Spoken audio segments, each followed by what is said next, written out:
Dakatarisa kudenga mtsotsi pamatama ose. Mwana zvirikupi. I think first time yangu kumotora nini.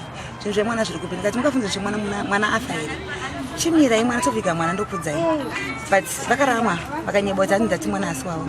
Vakabva panhamo vatsaro chiviga. Vaifumba pamwe nichachka. Zveshuwa ndakatanga ndikatorwa masamples ema-DNA. And vakagumbuka zvanzi ma-DNA oda masamples amai. Ndobva varama bva panhamo. Pesa pana ndingori ndega nevanoisa uri kuyakumba. Ndinavo ndichivamirira. Ndichitenga inga vechikafu. Mafriends akanoziya kumba. Vapedza ndakauya maresults ndikatora ema-DNA paakabuda. Abuda maresults. Nezuro pandakasvika ndazotora burial order. Ndakasvika vapo. Ndauba mwana ndikatomba pakuita sei nokuti imini ndimakandiramwira chituna mukati aiwa chitora ofuchi mama nenguva mwana wanga asitomboda kuvigwa navo kana kuita anything andisika ndakasvika kuteerera mwana ndikati gandiba pamukana pavakangoramawo ndikati fine ndoenda pamberi saka mapurisa akati mimi ini nanditore mwana wanotora tsamba yangu wandipa ini nanditorewo mwana baba wasipo ivo havotore mwana baba ini ndisipo saka ivasishandisa wangwaro vavanyepa aiwa tikadaiwa orai totora mwana tikuisa kudhafuswa chinovabhadhara noti ndandaramba kuti angabibwe pachimuslim mwana anzikwa nevanhu anoitwa sei at least ndada kumupachi zvandandifungwa zviri right ofishi ndakabhadhira mari dzaise ende zvonzanzi hana mari ivo ndovada kutsvaga mari kune vanhu saka zvese izvozvo vazviramba hanzi ndangopedza kusaina vatora bere yauda vanayo vakuti mwana akurara pano paparliamentwa chamutora tengesa mino kuchechi yave mamuslim from there akutinda muvigwa saka ina handichanzwa zviri kufamba sei kozi ndabvuma but saka ndangomira kuti mupurisa wachona ari kuita nyaya ndwataenda mukati ndikanotaura kuti mupurisa yakuita nyaya kana zvikwanisa nga vatorwe burial order zvikanzerwe handisi kutaurirana chinhu wani ndo zvandiri kuda saka panga vanyatsowirirana kuti chipa kutanga tantawirirana kuti okay mwana tomutora panapa tomisa kudhava kone choo zvandiri kuda kofini yake ndakatenga everything kamutengera even hembe dzokuti asi achakwanisa kupfeka hembe pa ndikatore mashofisi anotodhurawo ndatokuisa pasaidi toenda naye kumba kwangu kwasekuru vake kwakakurira kwakachengetwa ndichimuzvara ndikati okay oita sei kozi paakatoenda South Africa angavharisa zvese akabuda mba imomo toenda even 2 hours tozomutatese tinomuviga vese vabvuma vachivangada kundinyengedza zvokuti ndibvume vasaini vanzwa nebheri odha vaibata ezvinai zvakuti saka ndokapesina ndakanyarara but I think nyaya yasira zvokuti tinyarara zvezvo vaifungoda kuonekwa vapativ vachitora zvisina basa kana even vanhu vazinyaso ne 5 sentences pekutanga vakabuda kuti mwana uenda namuramba mwana uyange yamuka mwana izvo zvazodii vachiti vanoda zvinhu votanga aramba murume akamutengera mota vatizi mota vanopenyiwa mwana pedze ipapo vakabudazve vakati taramwa taenda vati hasi wangu ezvino zvakuti vada kuba mubhodhi mwana wangu mukona masitime acho kutanga mna kuita zvinhu zvinodhaka ava ndo baba nyakubereka here ndo baba nyakubereka ndini mai nyakubereka saka nanchanzwisi saka maoni andiri kuitawo mukadzi wavo ndanzi maybe ndari kupa information or whatever so hanzi kundisa I think mupurisa wachina auya ndatuma mumwe mwana wangu kuti andinomutora saka vachida kumota dachina muzoti mota dzakavasiyatengesa because mota ndozvangu vachida vari kukanga kuti kune mwana ndofanira kuti mwana azochenganana I think normal recordings are Moana vari kutora ndakavatoketos last month Moana ari South Africa vauya mana ndangu kusedzera zvinhu zvisina basa ndangu vangovenga mwana wavo svika muna anovenga mwana svika pachitunha anochivenga saka chavakuda chitunha chii asi vana akagocheka vasuwa nyaya maembrai zvine yaise ebrain yemunhu soanchanzwisisa ingani mota dzakasiyana mwana aizvozvo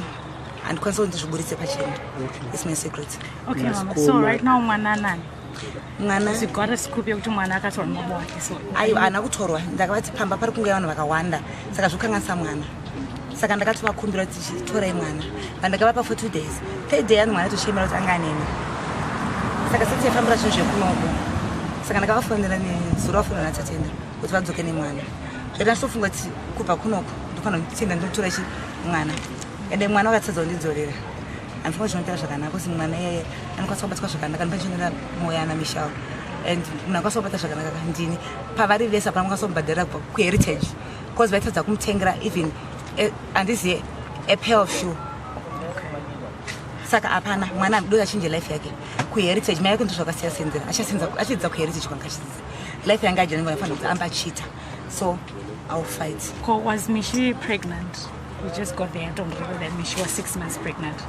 Chiripo nchekuti handikutora zvasina kuona mwana wangu angasina kundidzira saka ndikutongo ndikosemanzira amakaita saka ndikuti nditaure chandongoziva ncho angaengenja akangiswa message kanzi and I said yes, that's it. Even first time commercialism. You don't know even the guy didn't show So the the job. name. Akada kuyakhumba mna thansi ukumona. Dangothi enemtho yami ndenguthongo bhekana sondo South Africa ngasikho end. And that's it.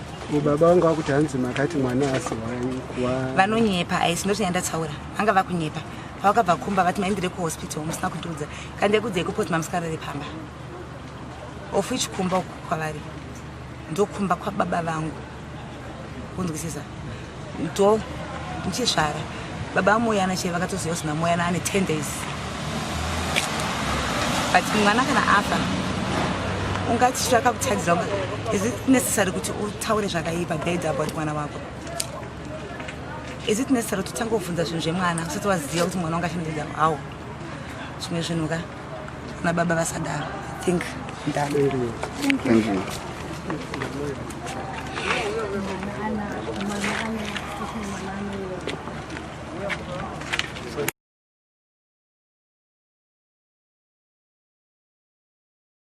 nanga singachengeta mai vake I think the witness ari panapa ndaisinda South Africa ndiyakandimisa anditomboziva kana kuti Moana zvainditira vaitaiswa kuti ndinge ndakapfeka zvakanaka ndichema mwana wangu ndinge ndakaitwa zvinenge vangojeronda ndima makeup ndine chinichi ingwa yakanaka iyo ndikuchema mwana wangu saka anga vasatarisa zvandiri ende vanhu vasina mari kazhinji vada kuoneronge vakaripa musoro stereki ofisha zvese ngavasanditarisire pasi ende vasatarise mwana wangu pasi mwana nditira zvese property yandinayo semba mangu ndiya Moana yese ndakatenga kaiburitsa zvese vana vangu sebhadhara school fees vari ku South Africa whoever yatozoti ndikarwara ngaudza Moana right now mandira ningasvika Akaibuditsire.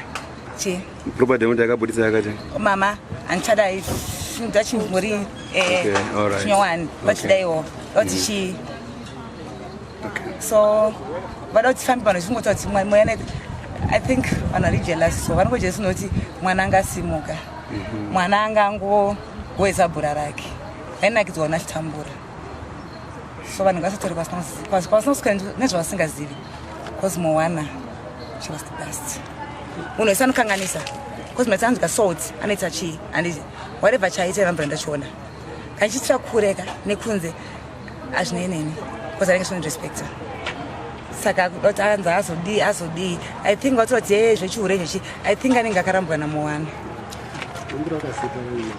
ndiyolanda kuvawo